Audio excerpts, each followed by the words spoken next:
Okey, saya fokus, kalau kita tengok buku ni sendiri, dia dari segi struktur fizikal, kandungan semua telah ditetapkan lebih awal lagi. So jadi tak ada perubahan di situ. Cuma sebabnya buku ni berbentuk Illustrated History of Selangor Football, buku bergambar berkenaan sejarah bola sepak Selangor. Jadi sejarah bola sepak Selangor ni merangkumi umum lah, maknanya bagaimana bola sepak Selangor ni datang ke negeri Selangor, siapa yang main, kesan kepada sosio budaya rakyat negeri Selangor, Liga Selangor dan lain-lain. Tetapi masalah timbul apabila kita fokus kepada pasukan bola sepak Selangor itu sendiri. Sebabnya umum tahu 1921 Piala Malaya diperkenalkan di Malaysia, di tanah air kita.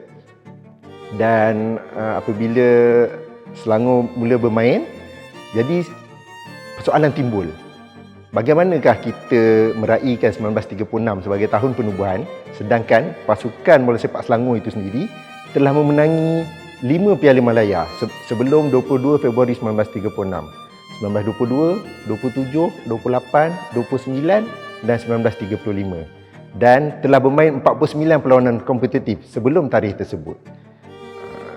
Jadi itu persoalan yang menjadi isu. Berdasarkan kajian saya berkenaan dengan tahun 1936, ia lebih kepada penubuhan di mana dua pertubuhan bergabung, iaitu Persatuan Bola Sepak Liga Selangor SAFL dengan Persatuan Bola Sepak Selangor SFA. Kena ingat, dua pertubuhan ini adalah dua badan berbeza dalam pengurusan bola sepak Selangor. Tetapi bila bergabung pada tahun 1936 adalah sebuah dua identiti baru, membentuk persatuan yang baru, iaitu Persatuan Bola Sepak Selangor FAS yang kita kenal hari ini. Jadi bagi saya tahun 1936 itu lebih kepada pengurusan yang baru, bukannya penubuhan pasukan yang baru.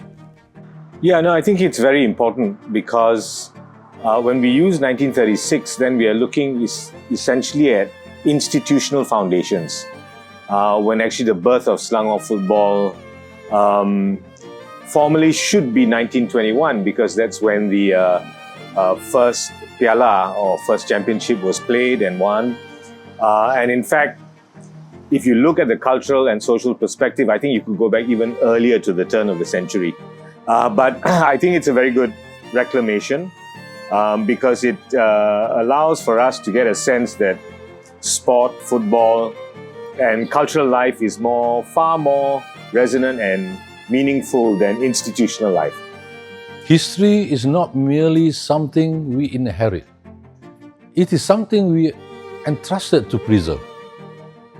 Once the evidence was uncovered, it was clear we had a duty to the players, officials, supporters, and communities who built this institution from the ground up in 1921. We must honor those who came before us, and it is imperative that the historical record accurately reflects their legacy in Selangor football history. Okey, yang ni part paling menarik saya rasa dalam kajian. Maknanya jika kita mengambil kira sejarah Selangor, bola sepak Selangor bermula sebelum 1936, ada banyak macam permata terpendam yang ni. Contohnya Muhammad Tambi. Dia ni adalah pemain bola sepak Melayu pertama yang mewakili Selangor. Dia ni merupakan ketua pasukan sekolah Victoria Institution. Waktu tu dia masih bersekolah dan bermain untuk Selangor, pemain wing kiri. Dan keduanya Kwok Kin Keng, penjaga gol Selangor pada 1927 ketika Selangor menjuarai Piala Malaya yang kedua. Kwok Kin Keng ni kemudiannya menjadi datuk dan menjadi setiausaha di FAM selama 31 tahun. Dan last kali kapten Selangor yang pertama, John Huggins. John Huggins ni adalah seorang warga negara British. Kemudiannya beliau menjadi berkhidmat dalam perkhidmatan awam, kemudian menjadi pengarah Jabatan Perkhidmatan Awam yang pertama di negara ini. Maknanya kalau kita pergi website JPA sekarang ni, kita boleh tengok pengarah pertama dia adalah John Huggins. Just before Perang Dunia Kedua, beliau ditukarkan ke Jamaika untuk menjadi governor. Di sana selepas berkhidmat Gubernur di Jamaica, beliau dianugerahkan gelaran Sir oleh Ratu Elizabeth. So bila kita tengok Liverpool ada Sir Kenny Dalglish, MU ada Sir Alex Ferguson, kita ada Sir John Huggins. Yeah, well, because we love institutions. So we think without any institution, then there's no real organization or there's no real foundations for something. Of course, when you look at something popular, that comes from the people, it's a bit vague to try and encapsulate it in something. But I think this is such a good effort because institutions are rigid and formal things, whereas football is people's life itself. Bagi saya dia agak sukar untuk menentukan nama Selangor itu sendiri. Sebenarnya bila surat khabar ni zaman tu dia kalau berkaitan dengan Selangor dia akan sebut nama Selangor saja.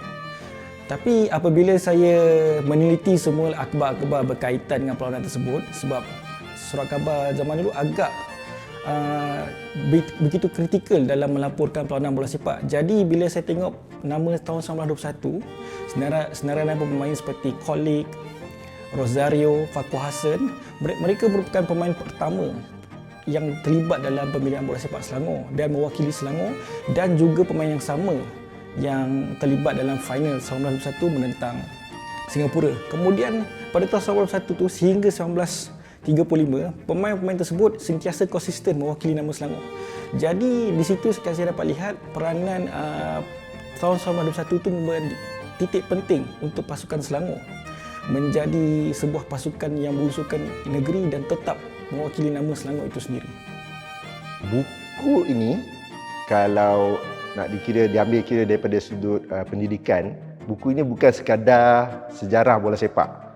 Sebabnya bila kita membaca buku ini daripada awal hingga akhir, kita dapat lihat ianya merupakan sejarah negara kita juga. Mana bagaimana sukan bola sepak itu datang ke tanah Melayu, kemudian siapa yang main kan, dan kemudian peristiwa-peristiwa penting yang melibatkan negara kita turut berkaitan dengan bola sepak. Bila Piala Malaya terhenti disebabkan Perang Dunia Kedua, dan Selangor bermain di Vietnam pada kejohanan Asia yang pertama pada ketika berlaku Perang Vietnam. Dan 1980 apabila Afghanistan ditakluk oleh Rusia, sebahagian daripada dunia memboikot sukan Olimpik, memberi kesan kepada pasukan kita yang tak dapat pergi. Jadi jika kita lihat daripada segi itu, macam okey, sejarah bola sepak ni memang berkaitan juga dengan sejarah negara kita. Oh, that's very simple. To point or to refer to the actual social birth of football is far more important than to attribute the year to a formal institutional founding. So you basically put your hand on the pulse of the life of the sport rather than the building of the sport. Okey, berkenaan dengan 1936 ni, pada awalnya saya melihat 1936 ni lebih kepada penubuhan nama entiti pengurusan bola sepak Selangor dan bukannya pasukan bola sepak Selangor itu sendiri. Kalau kita menggunakan naratif tahun 1936 itu, dia seolah-olah menolak nama pasukan Selangor yang menjuarai Piala Malaya sebelum 1936. Dari tahun 1922 Selangor pernah menang. Adakah kalau kita menggunakan tahun 1936, automatik Selangor hilang hak daripada menang Piala Malaya tahun 1922 itu tersebut? Jadi apabila menggunakan tahun 1921 itu sendiri, kita dapat mengukuhkan bahawa foundation untuk bola sepak Selangor itu sudah kukuh daripada 1921 itu sendiri. Jadi nama pasukan negeri Selangor pada tahun 1921 sehinggalah hari ini adalah konsisten dan sentiasa tidak berubah dengan menggunakan nama Selangor itu sendiri. To be a red giant is to represent more than a football club. It is to represent resilience, pride, and unbreakable bond between a team and its people. Our responsibility now is to educate, encourage, and inspire the next generation. Embrace our history, share it with those around us, wear the 1921 badge with pride.